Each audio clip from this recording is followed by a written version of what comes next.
Have you ever wondered how an insurance salesman turned writer could craft stories so realistic that even military experts were left in awe? Imagine predicting future geopolitical events with such precision that government officials take note, leading to an FBI investigation. This is the legacy of Tom Clancy, the master of military techno-thrillers. But how did he do it? In this video, we will discuss the secrets behind Tom Clancy's unparalleled accuracy in depicting military technology and strategy. So make sure to stick around till the end to find out. It's 1985 and a new novel hits the shelves, The Hunt for Red October, a tale of a Soviet submarine captain defecting to the United States, captivating readers with its technical detail and gripping narrative. The author was a relatively unknown insurance agent named Tom Clancy. But this wasn't just another spy novel. The level of technical accuracy was so high that some began to wonder if Clancy had access to classified information. Even President Ronald Reagan praised the book, calling it the perfect yarn. So how did a man with no military background, no security clearance, and no direct experience in naval operations manage to write a book so accurate that it caught the attention of the highest office in the land? The answer lies in Clancy's unique storytelling approach, insatiable curiosity, and ability to piece together complex puzzles from seemingly unrelated bits of information.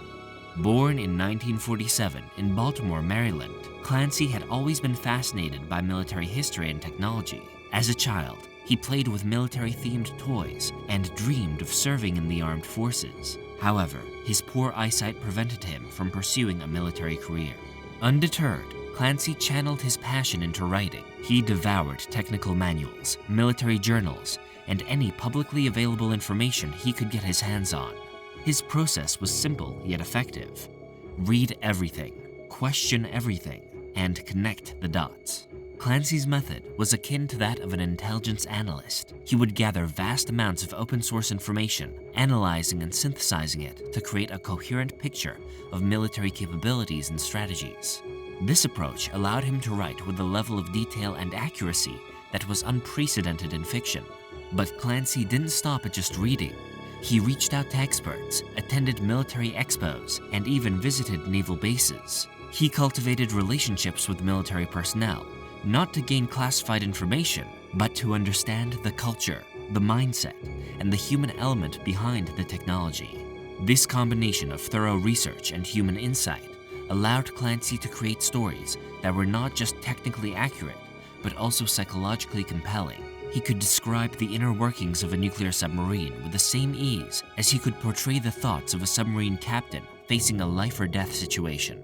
One of the most striking aspects of Clancy's work was his ability to predict future events and technologies with uncanny accuracy. Take, for example, his 1994 novel, Debt of Honor.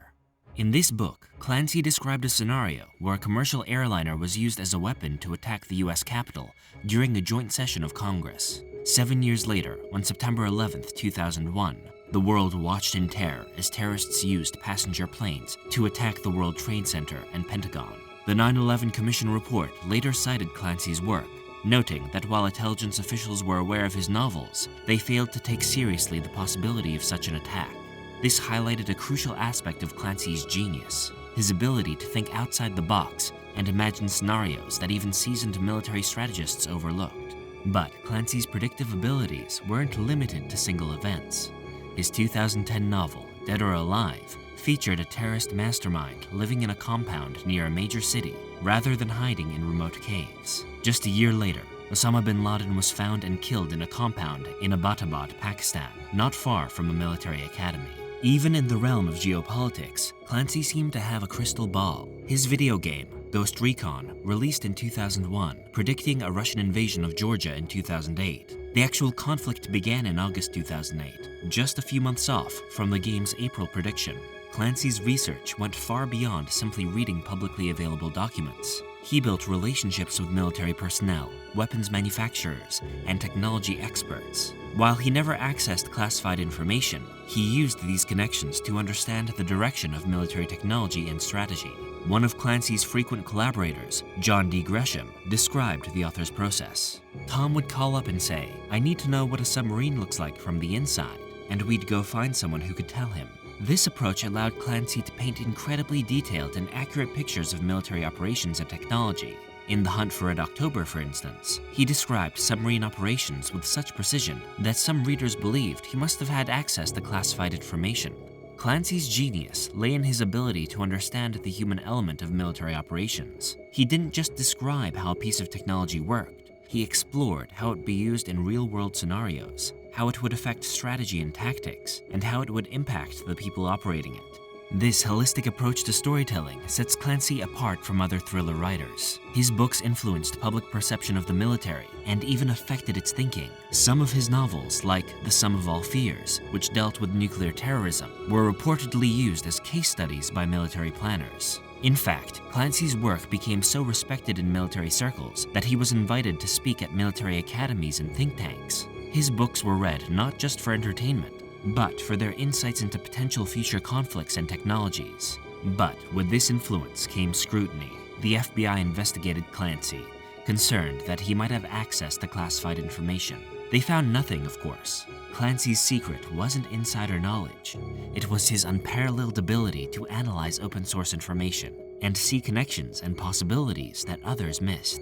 One of the key elements that made Clancy's work so compelling was his attention to detail. He didn't just describe military technology, he explained how it worked, its strengths and its weaknesses, and how it fit into larger strategic contexts. Take, for example, his description of submarine warfare in The Hunt for Red October. Clancy didn't just tell readers that submarines used sonar, he explained the differences between active and passive sonar, how sound propagates underwater, and how submarine crews interpret these acoustic signatures. This level of detail allowed Clancy to create realistic scenarios that highlighted the complexities of modern warfare. Clancy's frequent collaborator, John Gresham, once said, "Tom had an amazing ability to take a vast amount of information, absorb it all, and then synthesize it into something new." For instance, in his 1988 novel, The Cardinal of the Kremlin, Clancy wrote about laser weapons and anti-satellite systems years before they became a reality. He didn't invent these concepts out of thin air. He took existing research into directed energy weapons and space-based defense systems and imagined their logical evolution. Even in Red Storm Rising, published in 1986, Clancy depicted a conventional war between NATO and the Warsaw Pact. While the Cold War ended without such a conflict, many of the strategic and tactical elements Clancy described proved prescient in later conflicts. But Clancy's impact wasn't limited to predicting future technologies and conflicts. His work also influenced how the public perceived the military and intelligence communities. Before Clancy, most spy novels focused on lone wolf agents or small teams. Clancy's books, however, depicted the military and intelligence services as complex organizations with their own cultures, rivalries, and internal politics.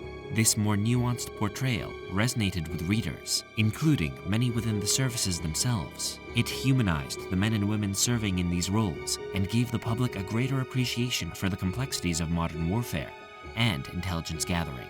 As Clancy's career progressed, his influence grew beyond just books. His name became a brand, spawning movies, TV shows, and a highly successful video game franchise. These adaptations further spread Clancy's detailed, realistic approach to military storytelling. The Tom Clancy's video game series, in particular, have been praised for its attention to technical detail and realistic portrayal of military operations. Games like Rainbow Six and Ghost Recon have been used as training tools by some law enforcement and military units. His ability to create real-life accurate stories about military technology wasn't due to any insider knowledge or classified access.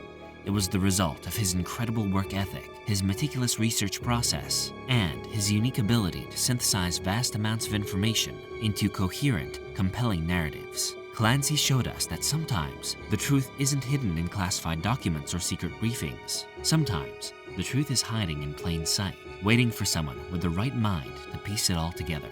In doing so, he didn't just entertain millions of readers, he changed how we think about military technology, geopolitics, and the nature of modern warfare. His legacy continues to influence authors, filmmakers, and even military strategists to this day. Tom Clancy may have started as a simple insurance salesman with a dream of writing. Still, he became something much more, a visionary who could see the future of military technology and bring that future to life on the page.